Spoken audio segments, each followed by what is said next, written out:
Good evening, and welcome to the television graveyard. We are your TV necromancers, Laura Prince and Noah Houlihan. We have come here tonight to examine the spirits of past television shows, to find out which ones could be resurrected, should be resurrected, and which ones should just stay doomed. This will be a podcast in which we analyze the history, the hype, and the aftermath of shows that ran only one season, or even only one episode. This month we are at the conclusion of our Comedy Central month, and with me as always is Noah Houlihan. Oh, hold on a second. There's a pie cost in the audio. What? There's a pie cost in the audio. What's pie? No! $3 for cherry, $5 for pumpkin! That's not the line I thought you were going to go with. I really thought you were going to go with, one of these days, Laura, I'm going to punch you in the face. You told me specifically to never say that. I didn't mean in context of this. I just meant I didn't want it to become a daily occurrence. One of these days, Laura, I'm going to punch you in... Oh, I'm sorry. I'm not going to do that. Okay. Bring it, Houlihan. This week we are doing That's My Bush, the 2001 comedy that places the Bush II presidency in a sitcom context. Yes, That's My Bush started right after President George W. Bush was elected. Started April 4th. April 4th, so he had been the president for... Not even 3 months. Not even 3 months, wow. Which means this was in production, essentially, before his inauguration, probably. Well, I remember seeing commercials for this before the election. I remember seeing commercials like, we will soon have a new president and he will have his own TV show. Yeah, when they were developing the project, it was pitched as Family First, which is a riff on First Family. Okay. And the plans were, if Al Gore had won the 2000 election, it would have been Everybody Loves Al. Really? And then George, they went with That's My Bush. Okay, that makes sense. Yeah, the plan was always a sitcom pastiche of 70s and 80s family sitcoms with the president at the lead. Yeah, and this is another one that I watched a lot of live. I did enjoy this show. However, when I was watching it back in...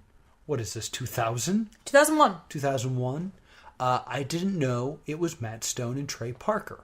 No, yeah, it is. Which should have been obvious based off of the theme song. He's the president in residence. He's kind of in charge. He's got the whole country saying, that's my Bush. Life is hard, that's the price of fame. When you're president, everyone knows your name. Hey, what's that thing? It's my Bush. I can't believe he's actually in the White House. That's our man.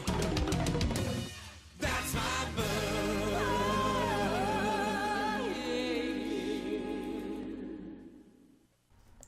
Yes, and there's a lot of little Trey Parker and Matt Stone-esque pieces. If you listen to the voices of any character that does not appear but is voiced, it is absolutely Trey Parker and Matt Stone. Yes.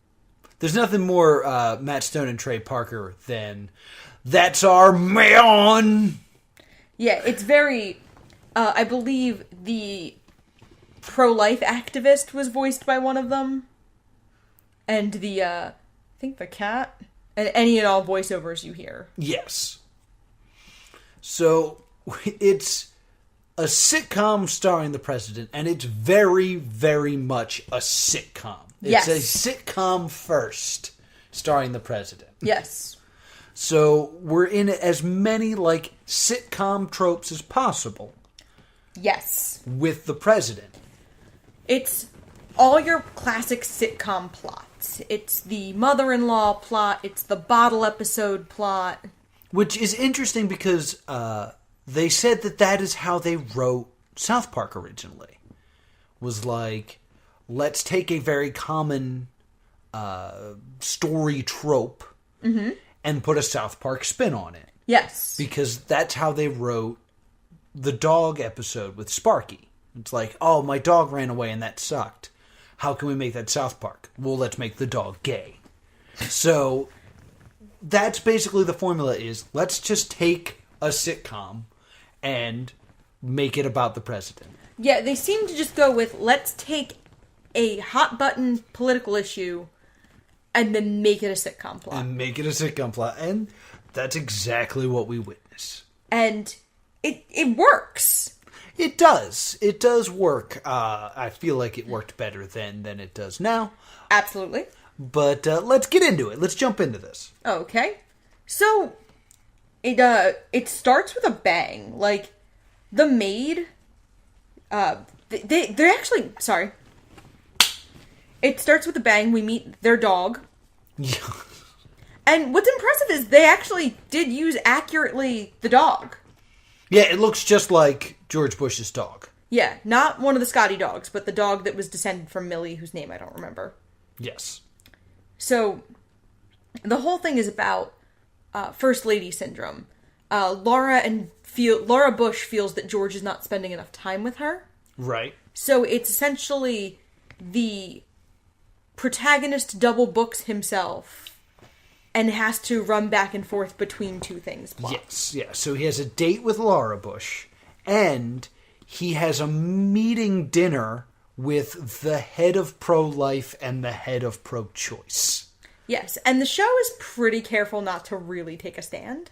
Yes, both sides get made fun of a lot. The pro-choice activist is every bad feminist stereotype. Yeah.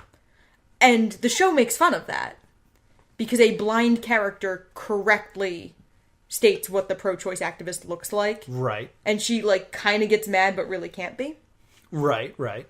The pro-life activist, this is South Park, is a fetus who survived being aborted. Yes. But didn't develop properly after that. So, I forget, I'm pretty sure they give how old the fetus is. 30, but still looks like a fetus. Yeah, is still a baby. They buy him a suit from Build-A-Bear? Yes. The teddy bear store. And we introduce other characters. We introduce Maggie, who is their maid. Right. And she's the sassy domestic help. Exactly. She's also Mrs. Carruthers from Full House. The PTA mom who, sexually harasses Joey. Oh my god! Yeah. That was literally my third note after the dog. Because I was trying to figure out how I knew her. She's Mrs. Carruthers.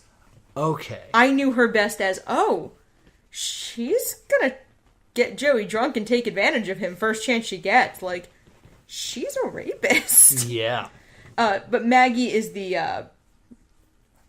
But Maggie has worked there since the Secret Service wore bell-bottoms. Yes. So she's a White House employee.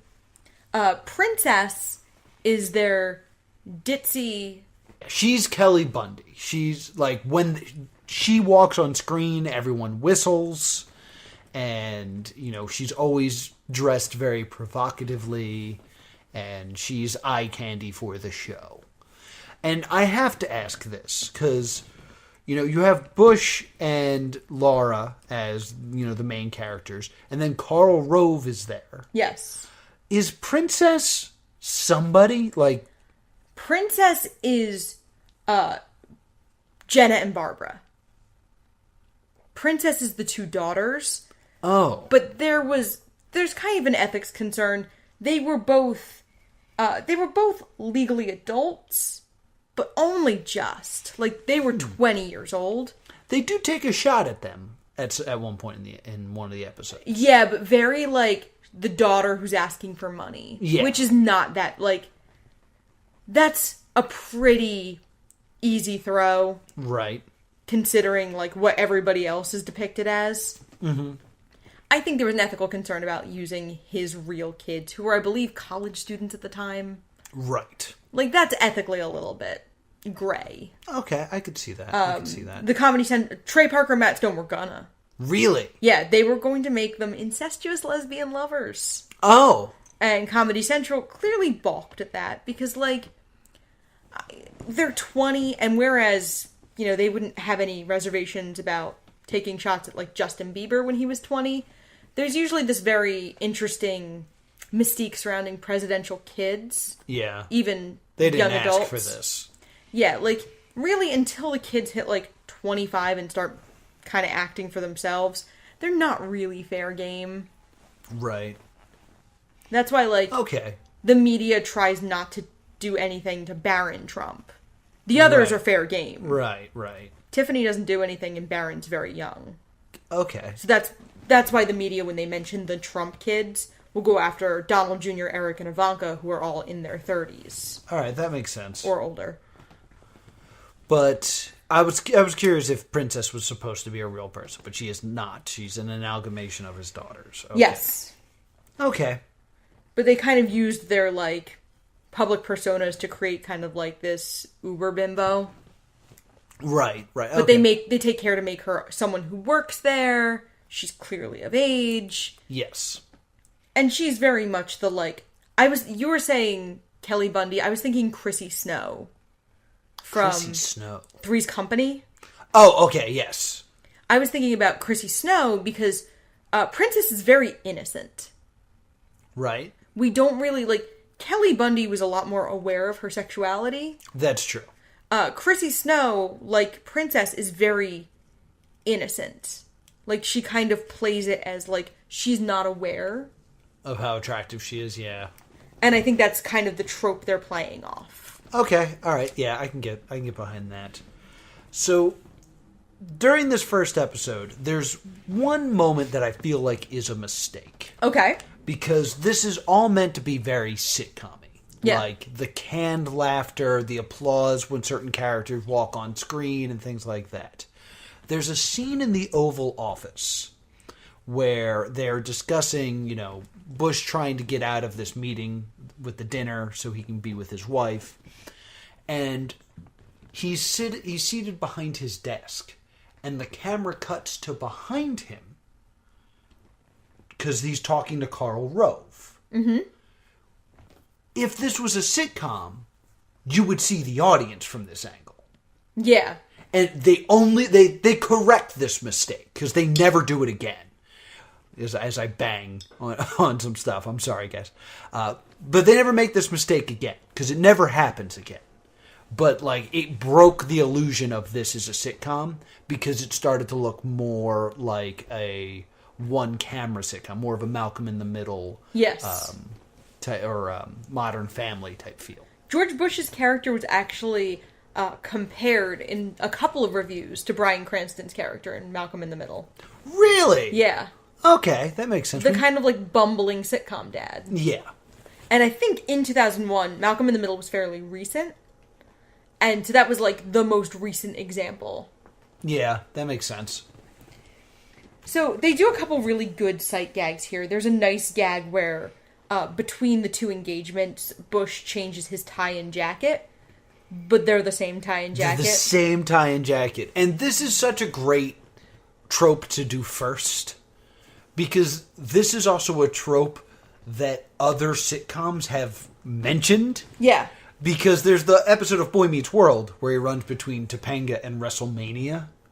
Of course you know this one. Yeah, of course I do. And in that episode, the way the plan is explained to Corey is they watch the Flintstones, where he has to run in between his date with Wilma and the Water Buffalo meeting. And the whole thing is, usually the way it gets blown is they accidentally walk in wearing the wrong thing. Right. The Vader mask or the Water Buffalo hat or something like that.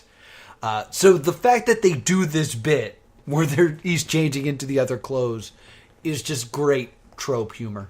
The other major character is Karl Rove.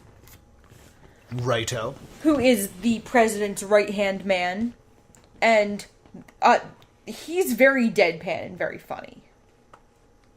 He's just like, he's very well done. Yes, you might know him from Wayne's World. Oh, yeah, really? Yes, yeah, he's the guy that if he was an ice cream flavor, he'd be... Pralines and Dick? Praline and Dick. That's who he says it to. Oh, my God! And he turns him on to Wayne and Garth's side. Huh, I never realized that. Yeah, he's a Comedy Central boy. He was also in Porn and Chicken, the Comedy Central movie. Wow, going down through his IMDb, he's a busy dude. Oh yeah, like he's one of those that guy actors. Yes. He also, in 1991, played a character named Garth, the same year the year before Wayne's World. Huh. That's fun. He's also Hardmire in Ghostbusters 2. Fun fact. So, the first episode sets everything up. Yes. It does a really good job. It also sets up the last character worth mentioning at this point is Larry the Wacky Neighbor. Hey, George, it's your favorite neighbor. Which I love this gimmick because, like, he just walks in. He's Kimmy Gibbler in that he just, like, walks in. Urkel. But it's the White House. Yeah. So the idea that he has the house next door is hilarious. And that he can come in unbidden. Yeah. Constantly. And he always does a terrible joke. Say, George, there's some snoo on your lawn. What's new, Larry? Nothing. What's new with you? And the thing that's wonderful about that is it never really gets old. Because he does it a few times and then, like, it gets turned up and turned around enough. Yeah, it's an 8 episode. That it stays funny. The whole series ran 8 episodes, so there also wasn't a lot of time. And I don't believe Larry's in everyone in a major capacity. Yeah, sometimes he's just peripheral. But it's very common that he comes in and George says, "Not now, Larry, I got problems." He kind of then takes on like a Wilson role. Yes. Of giving advice. And there's a couple really good sight gags. There's a sight gag where the pro-life activist is riding Spot the dog around. Yes. And Laura Bush screams that there's a baby riding my dog. Yes. And then the end, they always end on a scene of George and Laura in bed together, like, discussing the day's Aesop. Yes. And there's some good sight gags in these. Yeah, like, I'm gonna miss these. She's reading a book in the first one called How to Kill Yourself Slowly. Really? Well, she's just, like, at the end of the series, she's trying to seduce George, and she's wearing a parka and nothing else, and drops the parka in front of the entire abortion rights summit. Oh, right. And Karl Rove, and Larry, and Princess, and George. Big yikes. That's the note I have there. Big yikes. And then it ends with the big catchphrase where the audience always says it along with George like he's the friggin' Rock. One of these days, Laura, I'm gonna punch you in the face. So this is obviously a Honeymooners reference. Like, one of these days, Alice, pow, kiss her to the moon. Mm-hmm. And the Honeymooners is also fairly short running for how influential it is. Really? Yeah. I would never have guessed that. Yeah, the Honeymooners, for something that we consider very influential, only ran 39 episodes. I believe the reason it's so influential is it's one of the few that they kept the tapes of. Yes. It was one of the first thing that ran in reruns because it was common practice to tape over episodes for newer episodes. Yes, as any Doctor Who fan can tell you. Yes. Same goes for Flying Circus. Monty Python had to pay for the tapes. Yeah, that's why we still have that. That's why they're safe, because the BBC was actually very infamous for this. Yeah.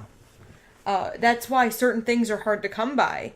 And if that's not foreshadowing for next month, nothing is.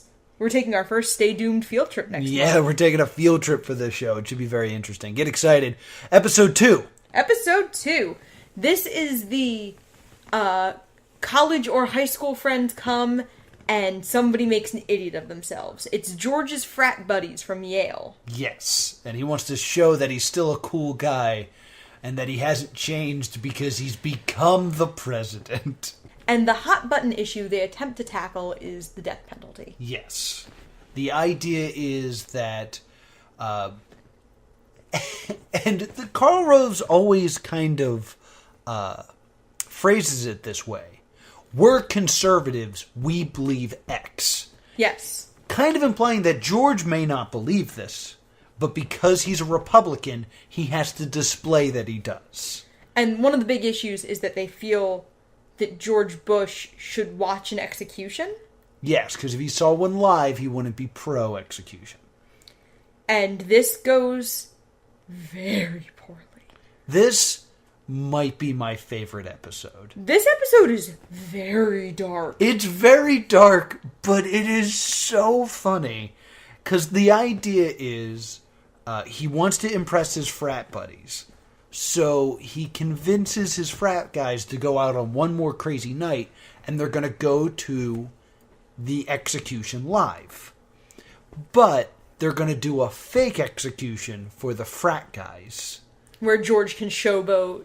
Yes. And then the real one will happen later at midnight.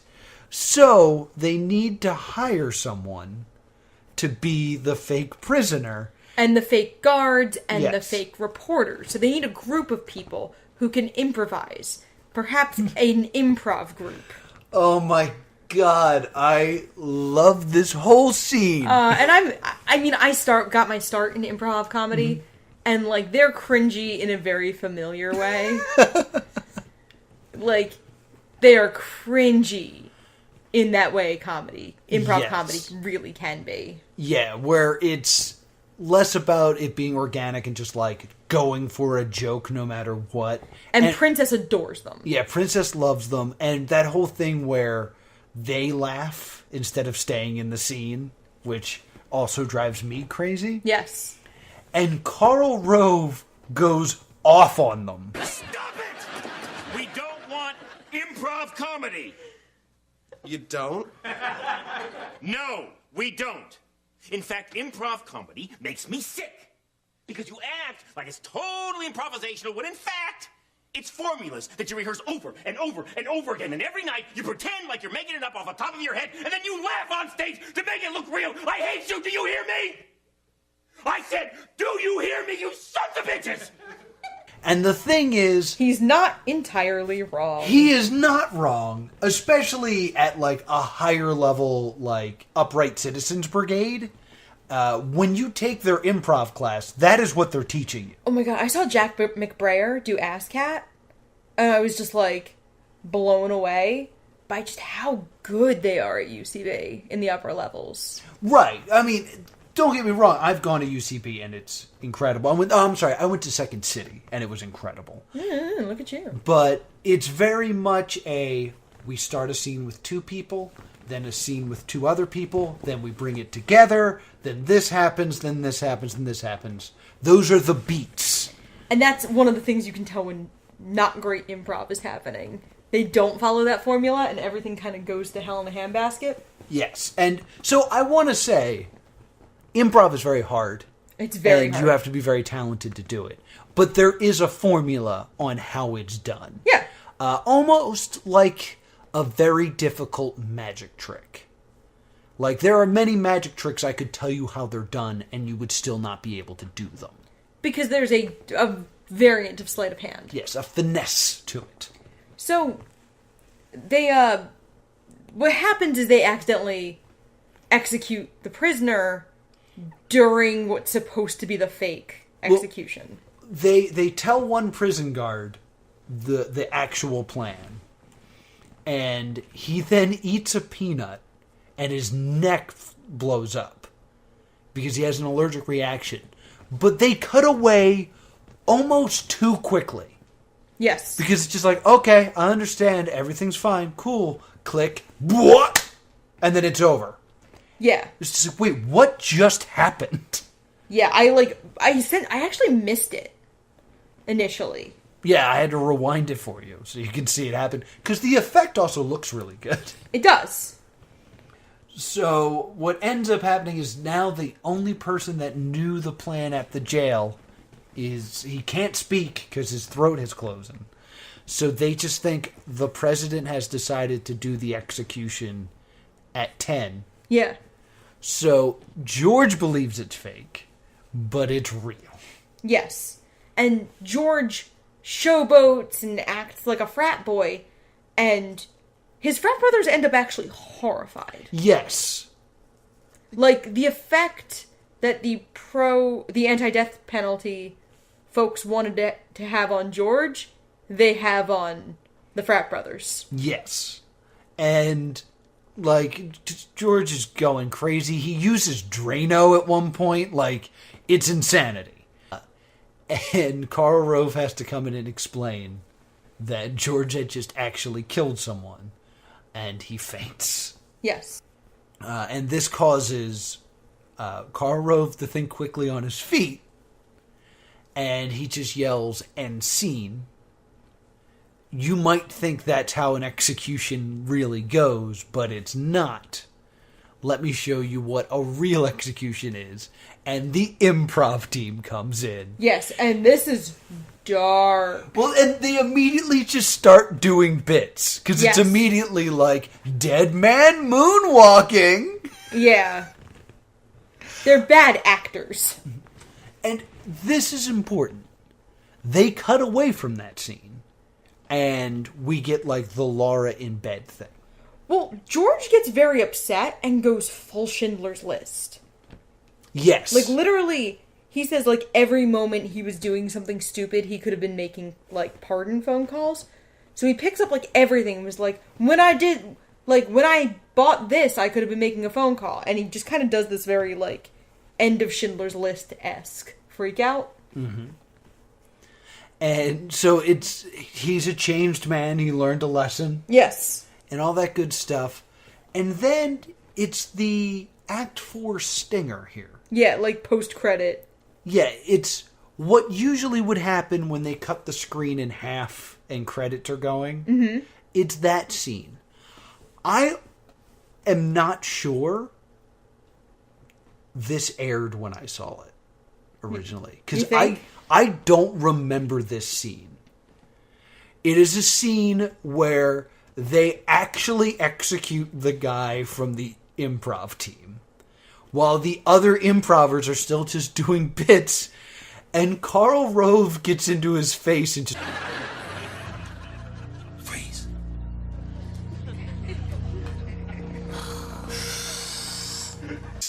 And breathes in his last breath. breathes in his last breath. And I was like, what the hell is this? Well, it ties into one of the only, like, Family Guy-esque cutaways Right. in the entire show. It doesn't fit in with anything else we see in the entire series. But Bush asks Rove, like, weren't you ever in a fraternity? And it smash cuts to, like, a dark wizard cult. Yeah. And then immediately smashes back. And he's just like, kind of. And Yeah. then let's not address it. Ever.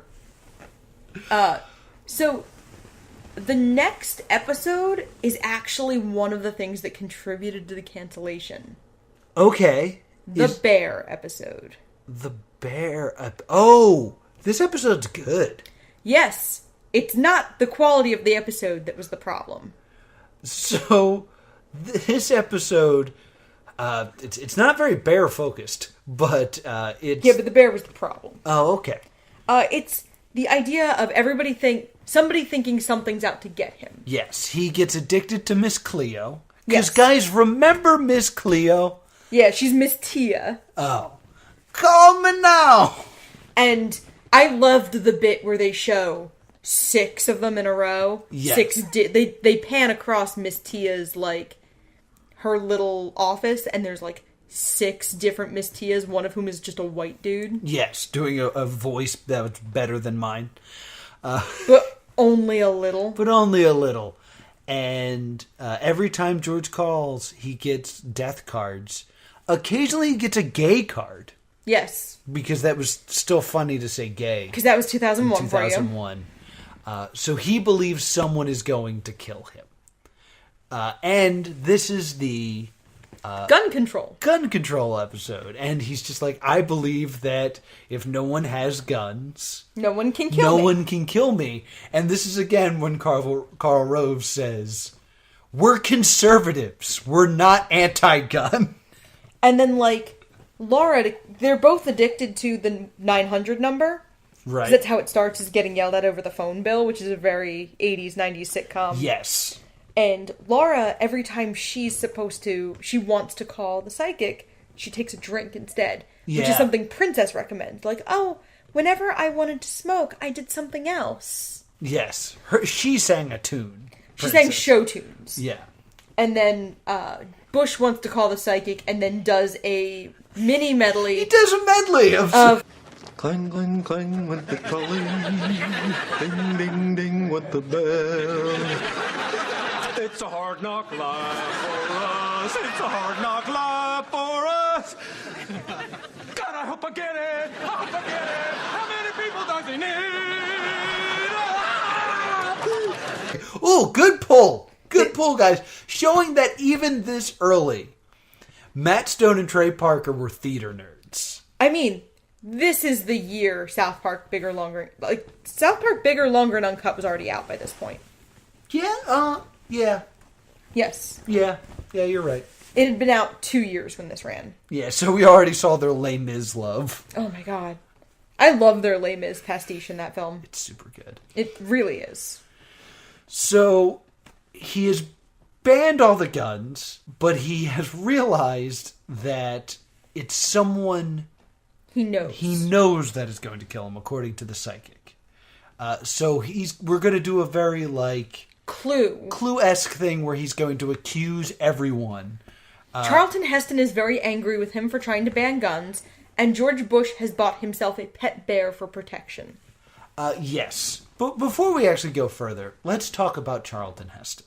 Yes. Because, one, it's not really Charlton Heston. Obviously. And he keeps just saying lines from his movies. Specifically Planet of the Apes. Yeah, get your hands off me, you damn dirty ape, and things like that. But he would say something, and the crowd would boo him, and then he would yell at the audience. Yes. Which is very weird. But, I don't know, I enjoyed it. It's just, a very weird touch of, it breaks the reality of the show. Yeah. But increases the reality of the sitcom. Yeah, and he went on to play Charlton, the actor, Bob Lee Jenner, went on to play Charlton Heston in a TV movie called Windy City Heat. So for a while, that's just how he was making money. He was a professional Charlton Heston. Yeah. Good for him. So he gets this attack bear, or guard bear, to protect him. And he accuses everyone in turn, and the only breakout scene I want to discuss is Princess's, because Princess is the only character I've ever seen that was dumb on the level of Kevin, Chris Hemsworth's character in Ghostbusters. Oh, yes, because she keeps ringing a bell and then answering the phone. Yes. And he was like, Princess, you were supposed to lock the doors, and she was like, but he kept calling. Yes, she's unbelievably stupid. And the way he's going to finally solve who's going to kill him is he throws a loaded rifle on the table and shuts the lights off. The idea being he had covered it in molasses, so whoever picked up the gun, it would be stuck to their hands. Yes. Turns the lights off and everyone's gone. He's like, all right, let's try it again. Turns it off, turns it on again, and the bear is just licking it. Yes. And then we get bear with a rifle. Which is amazing. Yes. I feel like you have something to tell me. So, this episode was expensive. They had to use, they had an animatronic for the bear. They had a puppet for the bear. They had a guy in a bear suit. Okay. And then they had a bear. I feel like you only need 3 of those. So 4 is too many. The budget for this show was astronomical for this episode, and this kind of sets up part of the problem. Okay. Because the reason this show was canceled was that it was simply too expensive. I really thought it would be 9/11. We can talk a little more about that later. Okay. And why people think that. But really, it was just because the ratings were good but not great, and the show cost between $700,000 and $1 million an episode to produce. Oh my god! On Comedy Central, they had a few sets, and I feel like we saw a number of places in the White House There was the living room and the bedroom, but certain episodes we see a lot of house. Yeah. Well, their other show, South Park, I think cost $80. So you would think that this evens out, but I guess not. So I forget how this one ends. I think everyone gets their guns back. Charlton Heston guns down the bear. That's right, and we learned that guns are good because they can kill bears. Yes. This predates the Colbert Show by some time. The one thing I forgot to mention that was amazing was Charlton Heston asked, how are you going to be protected without guns? And they say, well, the cops in England don't have guns. And then White House security comes in and they're bobbies. Yes. And they just kind of like waddle in and waddle out. Yes. And like, we never see them again. That's the one time we see those costumes. But man, was it worth it for that gag. Yes. So they had certain rooms that were like built, like the bedroom and like the dining room and the living room, and then they were really only allowed for budgetary reasons to build one new set a week. Gotcha. Which kind of adds to the authenticity of a sitcom, because you always see like the Full House. Yes. You see it from the same angles every time you watch it. Absolutely. Yeah, there's only so many rooms that they have. Right. And they were good sets. Yeah, it looked like the White House. They went on a tour. Oh, really? Yep. And they actually did reuse the sets for other productions. Oh, good. Yeah, I couldn't find what productions. I'll have to keep an eye out. So that brings us to episode 4. Yeah, I don't have a ton of notes. This is the when he illegally hooks up cable. Yes, this is a weird one. Basically, this is the missile episode, or the war episode. Yeah. And what I found interesting was George just wants cable, so he can watch cable. Right. But Karl Rove and whoever the director of defense is trying to teach him about Star Wars. Yes. The Reagan... the Reagan-era missile program. And it's something that's supposed to be able to, blow up missiles that are coming our way. And in this episode, they decide they're going to steal cable. They being George and the wacky neighbor. Yeah, George and Larry. And they set it up, and in doing so, they cross some wires, and they accidentally bomb Austria. Yes.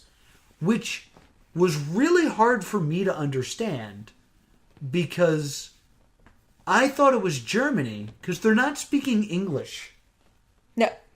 And I don't speak Austrian, so I had no idea what was actually happening. Did you say you don't speak Austrian? Yeah. The official language of Austria is German. Which you also don't speak? Yeah, I speak it about as well as I speak Austrian. You Googled that in front of me. That's not something you just knew. No, I thought I knew, and I wanted to, sometimes I confirm things so that I don't have to issue redactions later when I'm wrong. Sometimes I like to confirm things. If I'm Googling it, it's because I thought you were wrong. And we're cutting this, right? Cutting some of it. Are you gonna cut the part where I sound like a jerk? No, that's the part I'm keeping. All right, so they're speaking German, and I don't speak German, clearly. So there's parts of this where I just don't understand what's happening. But they send a counter attack. Right. And luckily, Star Wars works and stops it from happening. And thus, the Austrians, I believe, tunnel under the White House and come in under the guise that they're the telephone company. But George thinks they're the cable company coming to arrest him for stealing cable. Yes. And according to Wikipedia, this is the first use of the term Lemmywinks. Yeah, that's something I caught, is that they turn on the television George mentioned something like everything he watches is gay. Why the heck can't the White House have cable? I can't stand watching network shows. They are all the same. Oh, come on, George. There's plenty of variety on the networks. What? You mean you're gay? Whatever you do, don't tell Chris I'm gay. Let's pretend I'm not gay. But he's gay. Gay? Hi, I'm your pal Limmywinks the squirrel. See, you can watch Limmywinks. But it's before Limmywinks on South Park. It's before that happens. Yeah, like, this would have been shot in 2001. So in retrospect, Limmywinks is one of the gayest things to happen in South Park. Yeah, the episode of the first episode with Limmywinks, and I did just Google this because I don't know this, 2002. So this was clearly like a word they were playing with for like a year before they figured out what to do with it. Gotcha. So yeah, that's interesting. Episode 5 is a weird episode. That men wrote this episode. This is the episode that is a 23-minute joke about the word pussy. Where they don't say the word pussy. Yeah, they never actually say the word pussy, but basically they want to put down their cat. Yes, this ancient cat. So, George is talking about getting it euthanized. Pumpkin, yes. At the same time, Laura Bush is noticing that George is less active in bed and won't go down on her. Yeah, he's not performing certain, actions. Oral sex on her. Yes. Certain oral sex on her. So she thinks that age and or she thinks there's something unappealing about the smell or the taste, or that age has affected how it looks, and so she is trying to improve the situation. And she overhears George talking about the cat and Karl Rove, and they're constantly saying, like, it smells terrible. Just with age, it's gotten all matted and gross. I don't like looking at it. And she thinks they're talking about her, but they're talking about the cat. This is such a sitcom thing. Yeah, it's overhearing a conversation. Yes. And then jumping to a conclusion about what the conversation was really about and taking it very personally. It's poor communication kills. Yes. So, the political issue here is euthanasia. Laura is trying to take care of her issue. Meanwhile, George is trying to get the cat killed. Laura says she's going to take care of it, comes back with a douche that George then says, oh, I guess we're going to kill the cat here, and uses a douche on a cat. It rams it right up the cat's beehole. And at this point, I would like to say, this show has some awesome puppetry. Yes. Like, between the cat, the bear, and the fetus. Like, the puppetry is on point on this show. Which I'm sure is another reason it was very expensive. There's a couple of very solid jokes on this. Like, Larry has a really good line of, like... Thanks for coming over to help, Larry. Oh, hey, if you can't count on your friends to help kill your cat, who can you count on? And then Carl goes... What are you doing? What's it look like we're doing? We're putting the cat to sleep. Why are you doing it with that douche? Larry's the only one who would help me. Great joke. It's... the not very convincing puppet is terrifying. Yeah, it's very scary. And, of course, we need an expert. So... They break Jack Kevorkian out of jail. Jack Kevorkian gets busted out of jail. And the whole time they kind of set it up that Jack Kevorkian is not in the wrong. That all he's doing is helping people die with dignity that wanted to die who are suffering. Yet when they introduce him, he floats in wearing a Dracula cloak. Yes. Which is incredible. And he's very sinister. Yes. The entire thing. Oh, and we need to talk about this dream sequence. Yes. Because this felt out of place. Yes. George has a dream he's in the hospital and just wants to die. And Karl Rove comes in dressed as a clown.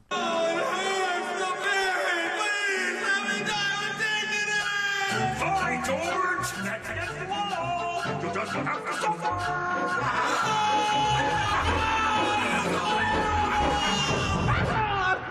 Why is a clown here? And then he wakes up and he fell asleep going down on Laura. Yes. And he wakes up screaming, I want to die. Yeah. Which makes Laura think that it's, again, still her problem. vagina. Yes. I have a lot of notes on this episode that are pretty much going, no, douches are bad. Girl, just use soap. Girl. Yeah. That's my, PSA. Thank you. So douching isn't healthy, ladies. You only need soap and water. Did we know that in 2001? Yes, we did. Oh. Okay. We super did. I've never done it, so I don't know. Every women's magazine I've read from, my teen years on was like, don't do it. Then why do we still sell them? Because some women have internalized misogyny and think that a vagina that smells like a vagina is not healthy. And that it should smell like flowers or baby powder or what have you. Oh. Okay. And that is your PSA. Please, parents, talk to your kids about douches. In the end, Laura goes to another country to... Was it the Mayans or was it Indians? The Punani Indians. It was the Punani Indians. Yes, it was the second Comedy Central show that we watched that had a magic Indian in it. Yes. And gets a very special treatment. Meanwhile, Jack Kevorkian has to dress like Laura Bush. His dressing like a woman is always... That's a big sitcom. So they don't get caught murdering the cat through suicide. And because it's very important that the cat is the one that presses the button. I thought this joke was really funny. That Kevorkian is so invested in the agency. Yes. That the cat must push the button. So they wait all night for the cat to push the button. And when it finally does, it just explodes. It's pretty funny. Poof! It's pretty funny. Yeah. And then it ends with them in bed. And Laura's just kind of has that 1,000-yard stare. And George is like, what a misunderstanding. You thought and I thought, woo! What a day. Oof. So, the next two, I actually didn't take a lot of notes on because I decided to actually just watch them. Yeah. Yeah, which is a very weird experience for me. It's, I think, one of the first times I've decided to just watch a couple episodes of a Stay Doomed show. And these two episodes, the show is very strong in these two episodes. The show is slick, to use a word from Contest Searchlight. But these two might be two of the best episodes, too. The first one is the War on Drugs episode. Yes. And it's the wife and the mother-in-law not getting along. And Barbara Bush is in it as the mother-in-law. And she's a stone cold bee. Yeah, because it's the trope that, everyone hates their mother-in-law, and the mother-in-law's kind of mean, but, it's my mom, so you gotta be nice. But she is horrendous. Yeah, she calls Laura every name Comedy Central could get away with. Yes. And I really enjoyed the first joke of... Your mother thinks I'm an idiot, George. I bet you $5 the first thing she says to me is some crack about my intelligence. Mommy! Hello, Junior. Hello, Laura. My God, you put on weight. You owe me $5! So they're imprisoning the 100 millionth drug offender. Yes. And it's supposed to be this big ceremony. And Barbara Bush, who used to be the first lady, which is a really good way to tell this story. A really good twist on this story is that she used to be first lady. Yeah, that they had works. the same job. So she's trying to take over the ceremony. And she wants to do it with George. She's not trying to kick George out of the ceremony. Only Laura. Right. So she's, like, very, very nice to George. She's nice enough to Princess and Karl. Like, there's a nice bit with Karl where she's like, Chris! And he's like, actually, Mrs. Bush, it's Karl. And she goes, I like Chris better. And he goes, Chris it is! Chris it is! And, like, she gets along with everybody but Laura. Yes. And, George accidentally doses himself on ecstasy. Yes, because the 100 millionth drug criminal is just a guy who went to a rave. Yeah, he just has ecstasy. He doesn't even have that much of it on him. He's got, like, a small bottle of ecstasy.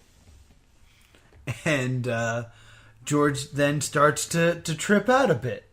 And really wants to dance. And basically, this press conference turns into a rave. Yeah, because he gets the 100 millionth drug offender to call a bunch of his friends, and they have a rave. Yes, and I want to shout out the banner. Yes. That Laura Bush made.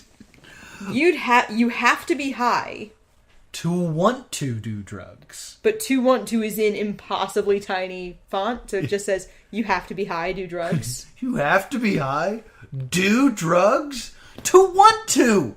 To want to They do just drugs. printed to want to too small. And Which, I should just mention, you have to be high to want to do drugs is a terrible slogan. I mean, of course it is.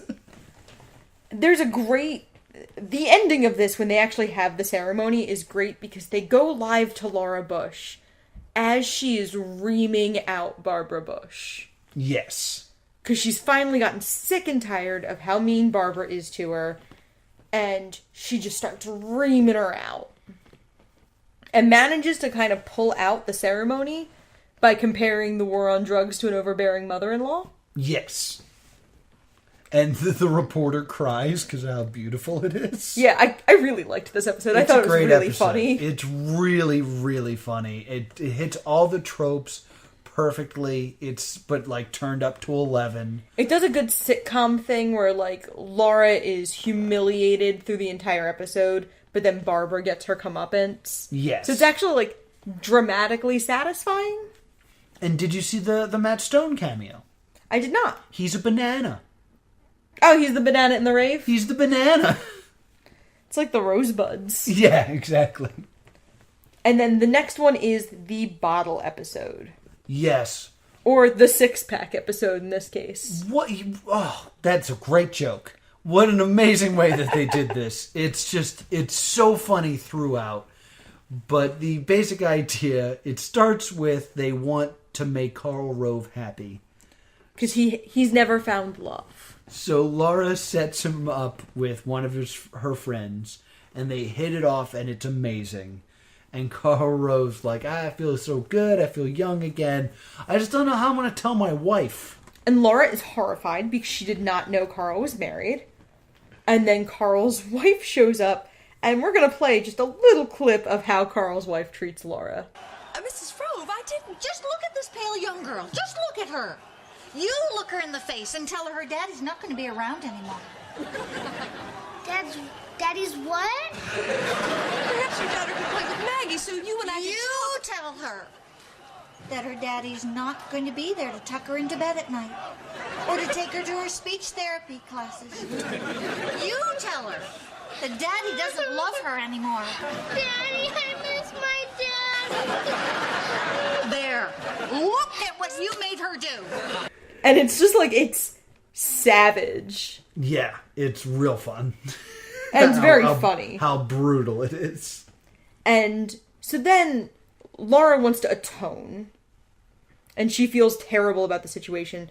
So she and George contrive to trap Karl and his wife together in the green room. Yes, and they actually do mention that it's a plot from Friends. Yes. And someone else says, just every sitcom does that. So, like, they're really just laying into it. It's like, this is a sitcom. Yes. Meanwhile, the other plot is... Alaskan drilling. And there's protesters outside protesting drilling in Alaska. And one of the protesters is wacky neighbor Larry. And Larry comes in and says... Say, George, It's your favorite tree hugger. Larry, are you the leader of this protest? Say, I'm hungry, George. You want to join me for at stake? What's at stake? Thousands of acres of national park, the safety of endangered wildlife, and the lives of the Alaskan people. That's what's at stake, George. So Larry, in an effort to show what happens when you pollute someone's home, as the oil drilling would do to the Alaskans, messes with the sewage in their home. He sabotages their pipes to flood their homes with sewage. Yes. And then what... Bold move for a neighbor. Yes, very bold. We then end up with this comedy of errors of different characters getting locked in places together.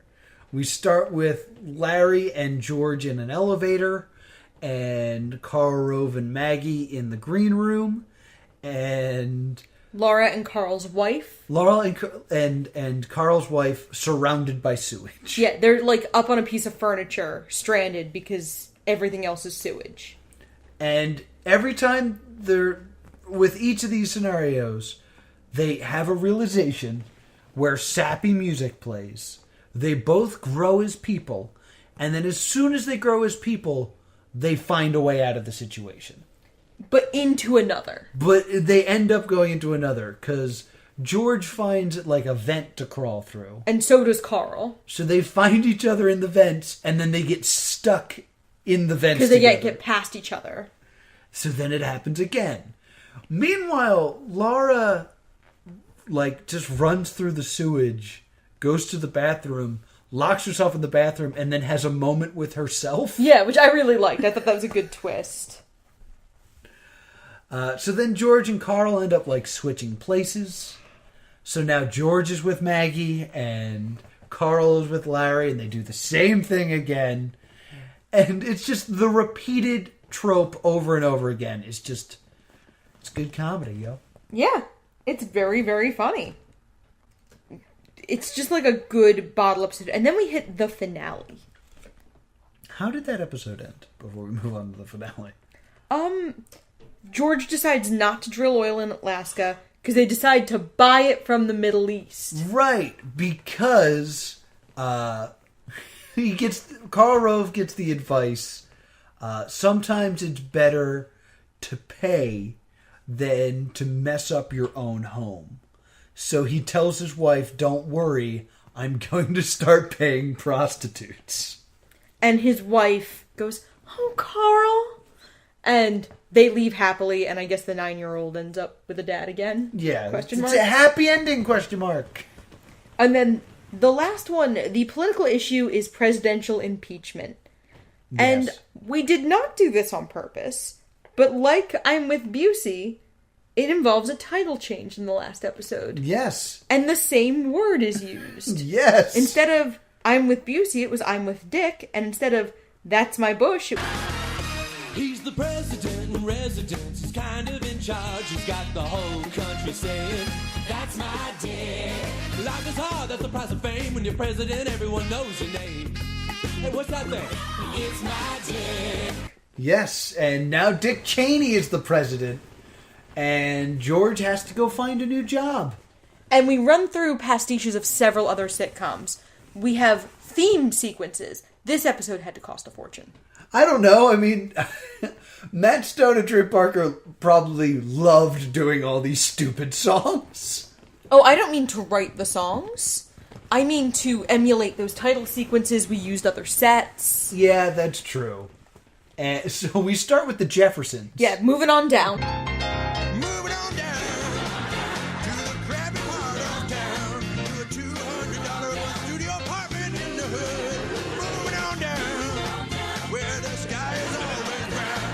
Whoever said that poverty wasn't good, and whoever said that poverty wasn't good. Their neighbor's name, and he's Laron? Laron, yeah. And he is just Black Larry. Yeah. He's the same character. Neighbor. He's like, you're out of Whitey-Doo. What's Whitey-Doo? Ride my ass all damn day. Which is just like a really solid joke. And also like a very period-appropriate joke for like a 70s sitcom. Mm-hmm. Then, Bush gets a job as a teacher. Yes. And it's Welcome Back, Kotter. Yes, Mr. B. Teach us, Mr. B. Teach us, Mr. B. And we also see cut-ins of Maggie gets fired by Cheney, so she comes and, like, hangs out with them in their new crappy apartment. And Karl and Princess don't get to leave at 5 o'clock anymore. They're expected to actually, like, be there and do their jobs. Yes, and Princess has to dress more conservatively. Yes. And she says she hates it. She feels so naked. Yes. Yeah. The next one is Brouhaha, which is a Cheers pastiche. Yes, they do a good job on this. And then all of these, it sounds like I'm glossing over them, but they all last about 30 seconds before he gets fired from that job. They last slightly longer than the theme song. And then the next one is more contemporary. It's Just Shoot Me. Yeah, which I think is a weird choice, but... I mean, not for the time. Yeah, I guess. I mean, it's Just Shoot Me, but I guess that's also like... There were other shows of a similar nature where there was people working at a magazine. Yeah, and Just Shoot Me was airing at that time. So that was like the contemporary one. Okay. And that one's the shortest. He just gets fired. Yeah, he doesn't even like get a full line out. Yeah. And then he finds a job that works. Yes. He is... No, I'm going to let you take the lead on this because this is your jam. He is so good at losing that he finds out that he can get paid $100 to throw a wrestling match. So he becomes the mysterious loser. He wears a mask and he's going to go wrestle. And the key word is pineapple. When he hears the word pineapple, he's supposed to just fall over. Yep. And when he does that, he accidentally kicks the competitor in the balls and wins the match. Yep. Which is totally how wrestling works. Absolutely. I did not recognize the wrestler that they had in this. No. I thought I would, but he probably was an actual wrestler. But yeah, he was a big dude. He was a biggin. Are we looking it up? I am, because it's bothering me. So, we looked up who the wrestler was, because it was bothering us. His name is Lester Spate. He was a linebacker in the Reebok commercials that aired during the 2003 Super Bowl. Oh, so not a wrestler. He was a football player, which just explains... a big dude. Which explains why he's huge. He's actually has a lot of credit. So he's been a professional big dude. For quite some time. Yeah, good for him. Yeah. So, sorry I didn't recognize you, Lester. Yeah. So, he's the biggest loser, and he's become a national phenomenon. Yes, and Dick Cheney, now very power... Not hungry. Dick Cheney, now drunk on power, wants to have the most highest rating on his political address. Remember when that was an absurd concept? Yes, he cares all about the ratings, and it turns out that he loses to wrestling. But it's still good because he's number 2. Well, he hates being number 2. Right. So, he has the mysterious loser on, and he's going to unmask him on television to get ratings. Yes. He's going to be the number 1 rated thing. He wants the people to love him. It's not enough to be president. He wants to be adored. Oh, this sounds super familiar. Yeah, a little bit. Oh, no. So he wants to unmask the mysterious loser on TV, thinking it will earn him the people's adoration. And then Laura tries to interfere. Yes. And in the melee, the mysterious loser is unmasked to reveal himself as being George Bush. Yes. And then Larry, Bush's favorite neighbor, comes in with the save that the reason he got impeached was he lost a peace treaty. A Middle East peace treaty. Dick Cheney had shredded it. And left it on Larry's lawn. And they put it together, and it was all a scheme from Dick Cheney so Bush can be the president again. Yes. And everyone rejoices. Yep. And by chanting loser. Yeah, and they chant loser because he's the mysterious loser. So this show got great critical response. It's very funny. It's very well done at what it is. It's an interesting misdirect because you would expect it to be more political humor. And it's not. It's a satire more on sitcoms and television comedy than it is on George Bush or his actual politics. Which makes sense because you're only they were filming this, essentially, during, like, the inauguration and whatnot. Right. Each show only took 2 days to film. That's impressive. Yeah, I mean, this had to have been a tight ship. But there were only 8 produced, so everything that was produced was aired. Okay. And they aired in sequence. Like, this had a good run. Most of the problems we usually see, were not part of this. Well, I'm guessing it only ran for a month? 2 months. It did run 2 months, because when we were watching it, every episode, or every other episode, ended with the credits and someone saying, "Stick around, That's My Bush is next." So I kind of took it that they aired 2 episodes a week.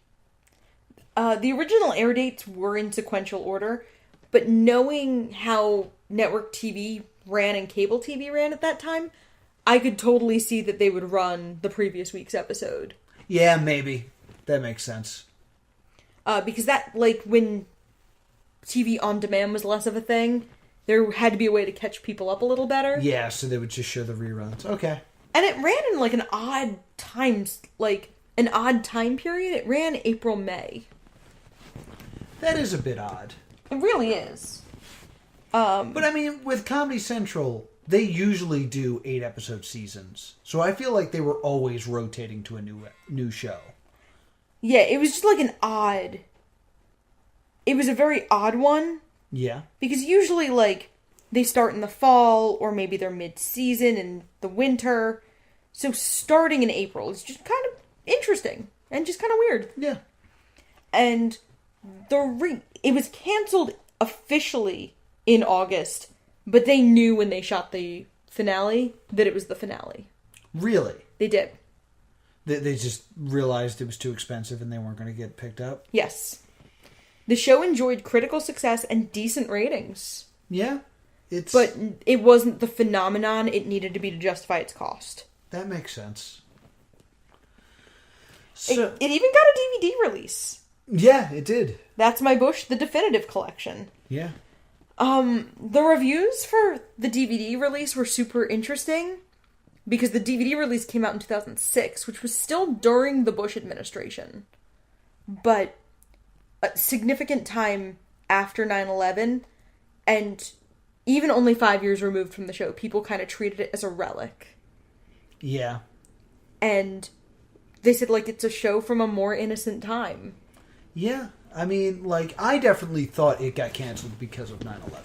No, it was canceled August 2nd, along with a couple of other shows. Strip Mall was also canceled the same announcement. I don't remember Strip Mall at all. It ran 2 seasons, so we'll never watch it. Huh, okay. I actually did look that up. These shows, it was just cost-cutting. And August tends to be a very dead time for TV anyway.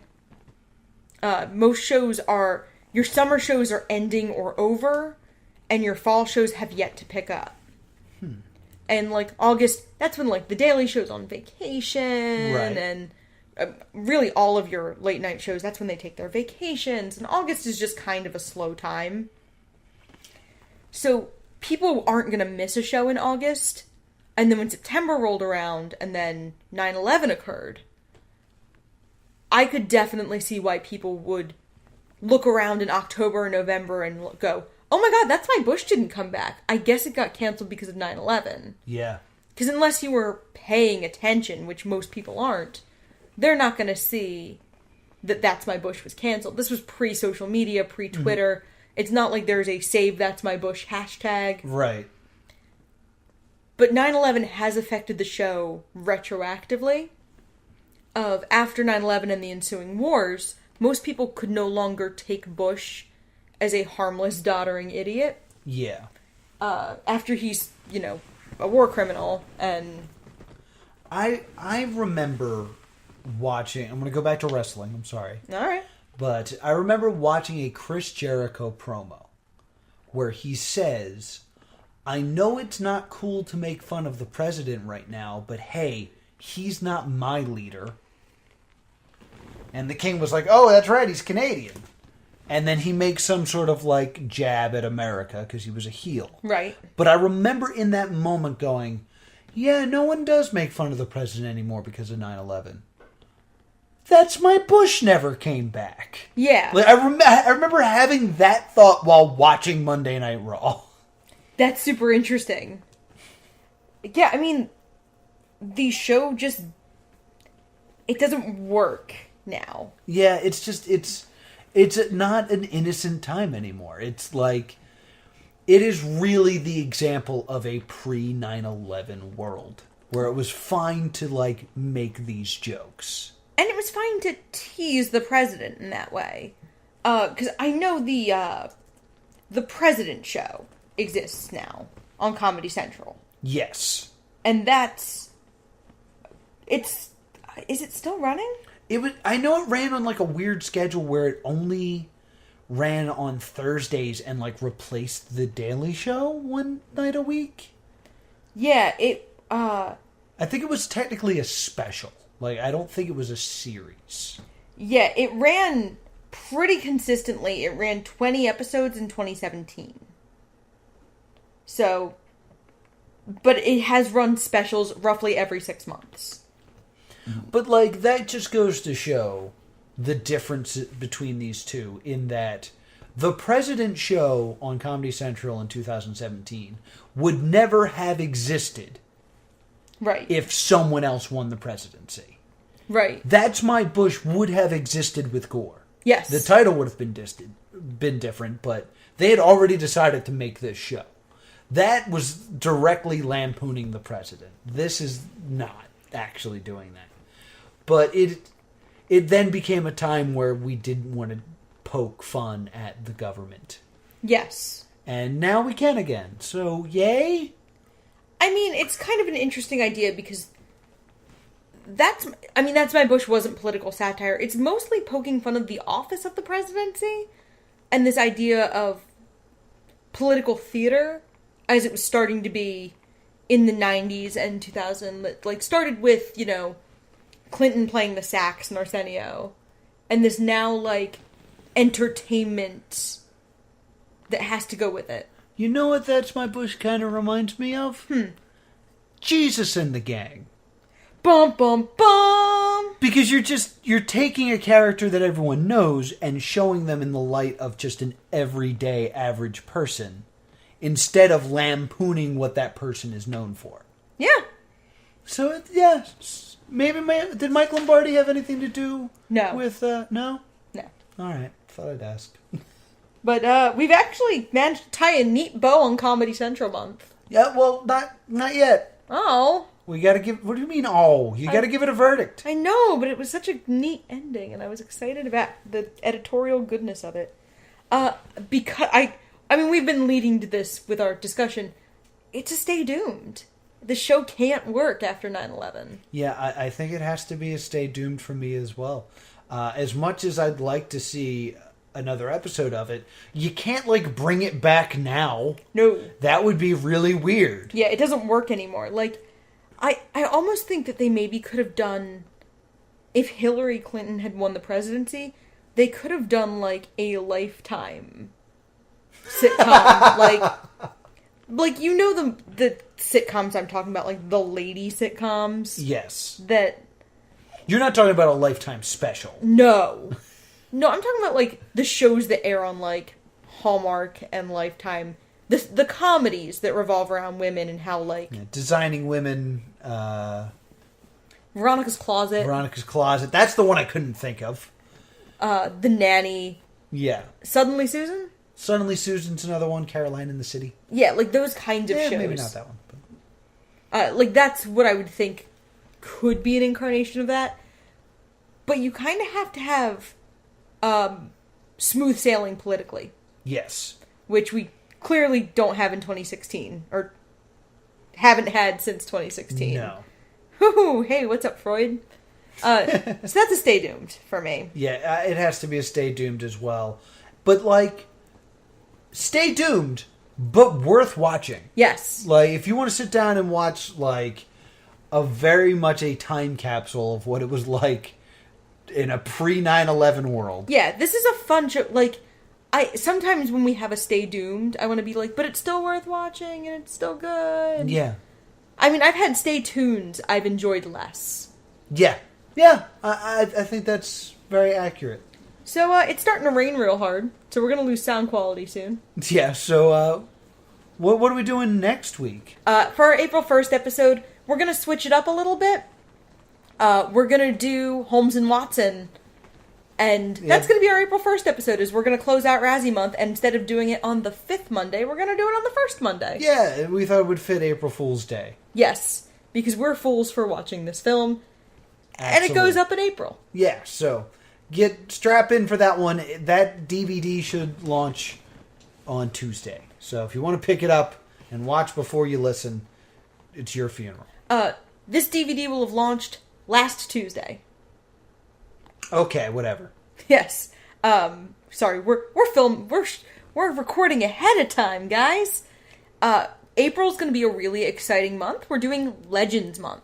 Yes, so these will be the legendary episodes that are known for how horrible they are. These are the room of television. Yes, we're doing Super Train, which almost ended NBC as a network. Yeah, that's pretty bad. Cop Rock, which is one of the first things anyone thinks of with legendary bad TV. Mm-hmm. Heil Honey, I'm Home, which is going to be an exciting sequel episode to That's My Bush, because it's the same concept, but with Hitler. And much less successful. And then we're taking our very first Stay Doomed field trip. The first thing we can't give you a link for, because we have to go to the Paley Center to watch it. Yeah, this is going to be special. It's the 1960s variety show Turn On. This show is so infamous, it got canceled in the middle of its first episode.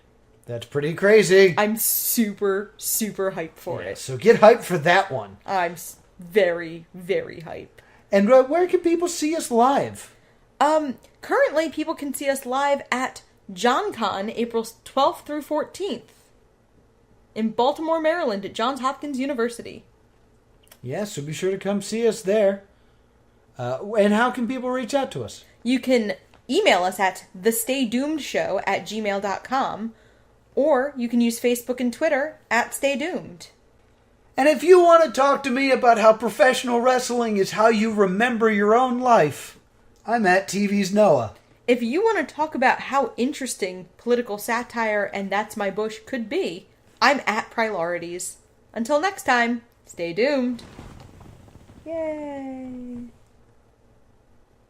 I'm just now imagining this mother sitting their daughter down going, listen, I just listened to the Stay Doomed podcast.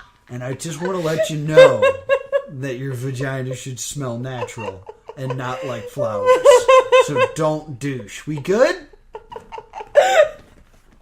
Awesome. I want to listen to the Screw On Head episode now.